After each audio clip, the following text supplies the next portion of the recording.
Assalamualaikum warahmatullahi wabarakatuh. Alhamdulillah wassalatu wassalamu ala asyrafil anbiya wal mursalin wa ala alihi wa sahbihi ajma'in.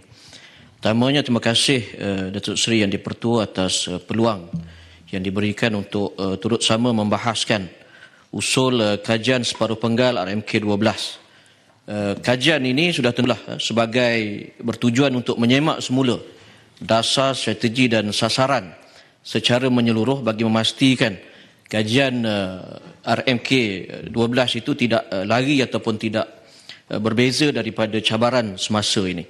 Kalau kita melihat dalam RMK 9 ini, kita dapati bahawa jumlah siling peruntukan yang ditetapkan telah dinaikkan daripada 400 bilion kepada 415 bilion. Dan jumlah ini kalau kita buat secara perbandingan, berbanding dengan RMK 10 hanya 230 bilion, RMK 11 248.5 bilion, sudah tentulah peruntukan pada kali ini begitu besar. Tetapi persoalannya Datuk Seri Yang di-Pertua, berapa banyak daripada 415 ini ialah untuk pelaksanaan projek-projek baru dan berapa banyak untuk projek-projek lanjutan ataupun projek-projek sambungan. Kerana kalau kita terlalu banyak kita menghabiskan peruntukan untuk projek-projek sambungan, maka ini menunjukkan prestasi ataupun perancangan-perancangan kita ini perlu diperbaiki. Kalau kita melihat kepada dasar-dasar yang telah pun kita adakan, kalau kita masih ingat wawasan 2020 yang dilengkapkan dengan dasar pembangunan negara, dasar wawasan negara, dasar transformasi negara dalam tempoh 30 tahun. Walaupun dikatakan tempoh sasaran wawasan 2020 itu tidak berjaya kita capai, tetapi peningkatan dalam banyak perkara itu telah dapat kita penuhi. Tetapi saya melahirkan sedikit kemusykilan dalam dokumen kajian separuh penggal ini, di mana wawasan kemakmuran bersama yang saya fikir perlu untuk kita kekalkan. Walaupun mungkin kerajaan sekarang ini membawa pendekatan yang berbeza, yang lebih menyeluruh, tetapi wawasan yang telah dibuat oleh kerajaan-kerajaan terdahulu, yang tentulah sebahagiannya itu dirangka oleh pegawai-pegawai kita yang committed, yang bersengkang mata siang malam untuk menyiapkan dokumen ini. Jadi saya fikir perkara itu tidak boleh kita lenyapkan. Wawasan kemakmuran bersama 2030 itu bagi saya harus dikekalkan supaya kesinambungan daripada pelaksanaan perancangan-perancangan terdahulu itu dapat kita kekalkan.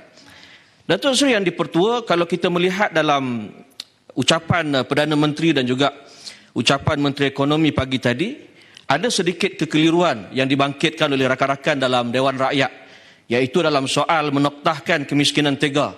Dalam sasaran dalam dokumen ini, kalau kita rujuk dokumen besar ini, dokumen utama RMK KSP RMK 12 ini, memang diletakkan bahawa sasaran kosong ataupun sifar kemiskinan tega itu ialah pada tahun 2025. Tetapi dalam teks ucapan Perdana Menteri di Dewan Rakyat menyebut tentang tahun ini. Jadi saya ingat perkara ini juga perlu diperjelaskan, kerana secara logiknya untuk kita menoktahkan 116,000 ketua isi rumah ini ialah suatu yang agak sukar, lebih-lebih lagi dalam tempoh yang begitu singkat. Jadi saya mencadangkan supaya kita stick dengan satu sasaran 2025 sebagai sasaran yang jelas. Dan mungkin kalau tengok pada wording ataupun ayat yang digunakan oleh Perdana Menteri, dia menyebut dalam hujung tahun ini ada sesuatu yang istimewa. Jadi saya pun tak jelas adakah istimewa itu noktahkan kepada sifat ataupun mungkin ada program yang besar untuk diberikan kepada kelompok miskin tegar kita. Datuk Seri Yang di-Pertua, dalam kita menghayati Malaysia Madani sebagai dasar yang kita selarikan dengan kajian separuh penggal ini, suka saya untuk kita mengimbau bahawa Madani ini sememangnya mengambil semangat daripada kejayaan Nabi Muhammad SAW dalam mengubah sebuah kota yang begitu mundur, yang pecah, yang penuh dengan masalah, iaitu kota Yathrib, kepada sebuah bandar yang begitu maju, yang begitu hebat, yang menjadi satu kejayaan yang monumental kepada peradaban dunia ini, iaitu mengubah kota Yathrib kepada Madinatul Munawwarah. Dan perubahan kota Yathrib kepada Madinatul Munawwarah ini bukanlah semata-mata menukar nama. Kalau kita hanya mengubah slogan, tetapi tidak ada substan ataupun kandungan ataupun konten yang baik, maka ianya tidak akan membawa kepada kejayaan kepada negara. Tetapi saya melihat bahawa Yang Amat Berhormat Perdana Menteri menggunakan istilah madani ini ialah untuk kita mengambil semangat daripada kejayaan yang telah ditunjukkan oleh Nabi Muhammad. Antaranya perkara pertama yang dibuat apabila baginda berada di di Madinah ini ialah selain daripada tukar nama, ialah mendirikan satu pusat yang kita sebut sebagai masjid, yang bukan hanya menjadi tempat beribadat semata-mata, tetapi juga menjadi pusat pentadbiran dan pusat perpaduan. Dan yang lebih penting, Datuk Seri Yang di-Pertua, ialah pewujudan ataupun wujudnya perjanjian Madinah ataupun Sahiifah Madinah itu yang dianggap sebagai perlembagaan bertulis pertama dalam sejarah dunia yang dirangka, yang diadakan pada tahun 622 Masihi, itu telah menjadi satu perubahan yang besar, menjadi satu titik tolak kepada peradaban dunia. Kalau kita meneroka melihat apa yang ditulis dalam Sahiifah Madinah ini, sebahagian besar daripada konten ataupun kandungannya ialah soal perpaduan. Disebut satu persatu kaum-kaum yang tinggal di Yasrib itu, termasuk beberapa etnik-etnik daripada kalangan kaum Yahudi, diberikan apa hak mereka, apa tanggungjawab mereka, peranan mereka, supaya mereka melihat dan merasai bahawa mereka juga sebahagian daripada negara. Semua itu memberikan signal yang jelas kepada kita, perkara asas dalam kita nak membina sebuah negara, apatah lagi untuk kita memperbaiki negara kita, ialah dengan perpaduan. Saya memetik ucapan Perdana Menteri ke-9 kita, Datuk Seri Ismail Sabri. Beliau menyebutkan, buat pertama kali dalam sejarah, kerajaan dan pembangkang telah memeterai memorandum persefahaman untuk transformasi dan kestabilan politik. Ini adalah hasil daripada dasar kerajaan yang inklusif. Ini ucapan Perdana Menteri ke-9 dalam membentangkan rancangan Malaysia ke-12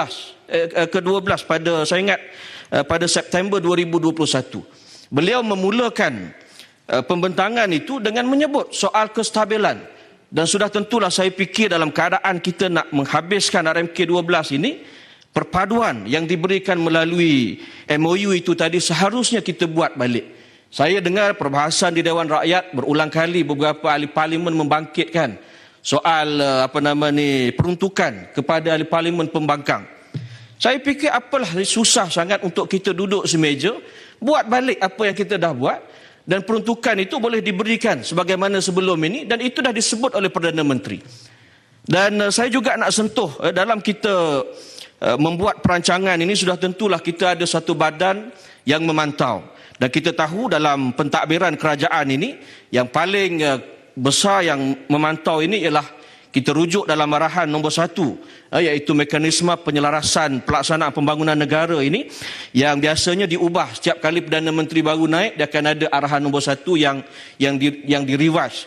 Dan saya rujuk arahan nombor 1 untuk kerajaan Madani sekarang ini dah dimuktamadkan, dah difinaliskan pada, saya ingat, Februari yang lepas. Dan saya dapati bila kita tengok dia ada Majlis Tindakan Pembangunan Negara, kemudian peringkat kementerian juga ada, di peringkat negeri. Dan saya nak sentuhnya ialah di peringkat daerah.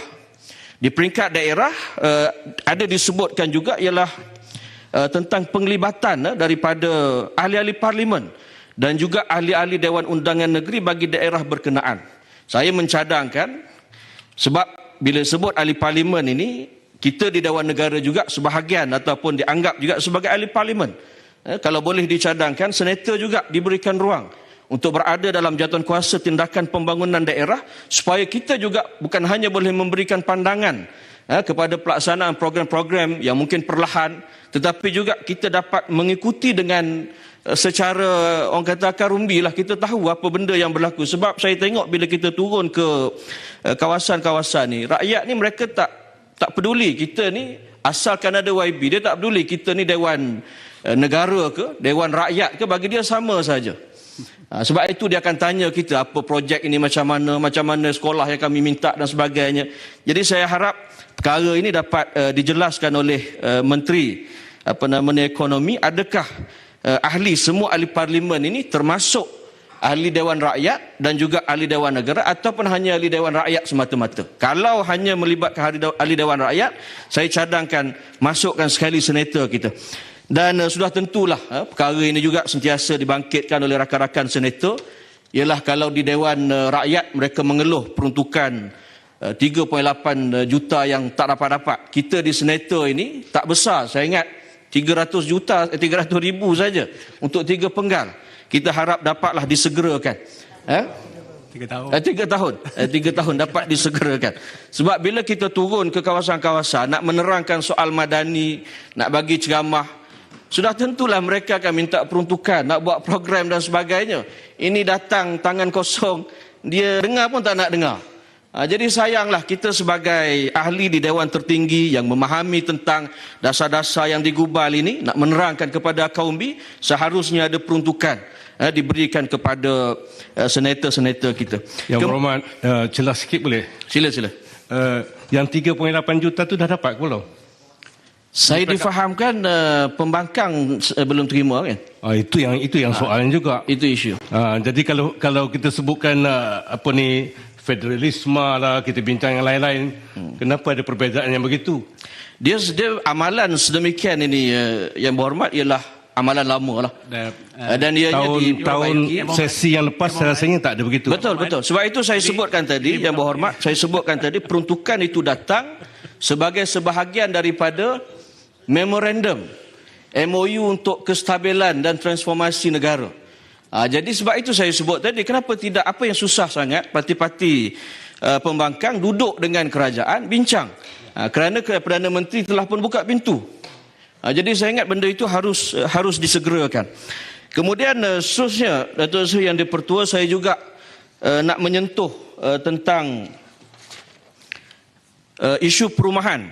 Disebutkan tadi tentang disebutkan oleh Menteri Ekonomi bahawa kita mensasarkan macam biasalah 500,000 rumah mampu milik untuk rakyat kita yang dalam kelompok B40 dan M40. Dan sudah tentulah kalau kita sebut rumah mampu milik, harganya ialah 300,000 ke bawah. Dan bagi kelompok yang kita anggap sebagai yang miskin lah, ataupun yang miskin tegar tadi, program yang kerajaan buat yang diumumkan dalam RMK 12 dulu ialah memperuntukkan 2.2 bilion di bawah program bantuan rumah, iaitu 75,000 rumah di kawasan luar bandar dan 10,000 di kawasan bandar. Soalan saya kepada kementerian yang berkaitan, daripada jumlah yang disebutkan ini, berapa banyak rumah-rumah yang telah pun disiapkan? Kalau kita berjaya siapkan 85,500 unit ini, sebahagian daripada ketua isi rumah yang saya sebut 116,000 tadi, majoritinya telah pun memiliki rumah sendiri. Dan ini bagi saya satu pencapaian yang besar lah. Kalau dikatakan sesuatu yang istimewa untuk orang miskin tegar ini, saya fikir rumah dia harus kita segerakan supaya dia dapat memberikan keselesaan kepada mereka. Kalau kita tengok dalam sasaran yang disebutkan 500,000, pencapaian kita dalam RMK 11 dulu, kita dapat 282,000. Dan dalam sehingga Disember 2022 untuk RMK 12 ini, kita telah berjaya menyiapkan 108,373. Jadi banyak lagi, saya ingat lagi 75% lagi belum kita buat. Cuma saya nak tahu sebab rumah-rumah ini bukan hanya disiapkan oleh kerajaan persekutuan semata-mata, tetapi juga melibatkan kerajaan negeri dan juga pihak swasta. Jadi saya minta daripada kementerian untuk perincikan data-data ini untuk kita lebih jelas progres itu. Kemudian kalau kita menyentuh, saya sangat tertarik dengan isu perumahan ini kerana kita telah pun berbahas dalam pusingan bajet yang lalu, pembiayaan untuk anak muda memiliki rumah. Kita tahu kerajaan telah adakan macam-macam SJKP, skim jaminan kredit perumahan dan sebagainya. Tetapi bila kita tengok balik, Datuk Seri Yang di-Pertua, masalah kepada anak muda kita, betul, SJKP ini dia beri kemudahan kepada macam orang yang tak ada slip gaji, dia boleh buat pinjaman. Tetapi bagi mereka yang tak ada slip gaji, mereka juga ada kesukaran untuk membayar 15% ataupun 10% daripada kos depositnya, kos legal fee dan sebagainya. Dan sudah tentulah ini juga harus difikirkan. Walau bagaimanapun, program yang diumumkan oleh kerajaan untuk memperbanyakkan skim sewa untuk beli, rent to own itu harus kita perbanyakkan. Saya dalam 2 minggu yang lalu saya dah hadir satu program yang diadakan oleh satu inisiatif anak-anak muda ni, mereka boleh buat. Maknanya mereka buat satu seperti konsortium lah, satu syarikat mereka yang menyediakan kemudahan untuk deposit tadi. Dia bukan bagi terus. Kalau dulu kalau kita ingat kerajaan zaman Datuk Seri Najib dulu bagi my deposit 30,000 maksimum. Waktu itu dia boleh bertahan. Saya ingat dalam 6-7 bulan dah habis dana. Sekarang ini kita boleh fikirkan ikhtiar untuk menyediakan dana pinjaman bagi memenuhi keperluan deposit 10 ataupun 15% yang saya sebutkan tadi. Datuk Seri Yang di-Pertua, saya juga ingin menyentuh sedikitlah tentang, kita tahu sekarang ini isu pertanian ataupun keterjaminan makanan itu begitu kuat ataupun begitu dahsyat disebut di luar Dewan ini. Dan saya harap dalam soal pertanian ini kita harus memobilisasi kekuatan semua pihak untuk sama-sama menyelesaikan masalah ini. Kalau kita ingat negara jiran kita, Indonesia umpamanya, dia boleh melepasi SSL 100% ini sejak daripada zaman Soeharto lagi. Saya ingat istilah swasembada dia. Saya ingat 84-85. Kita dah masuk 2013, masih belum kita berjaya sekarang ini pada tahap 65%. Tetapi saya rasa ralat sedikit kerana hala ataupun serangan ataupun hentaman itu hanya ditujukan kepada Kementerian Pertanian semata-mata.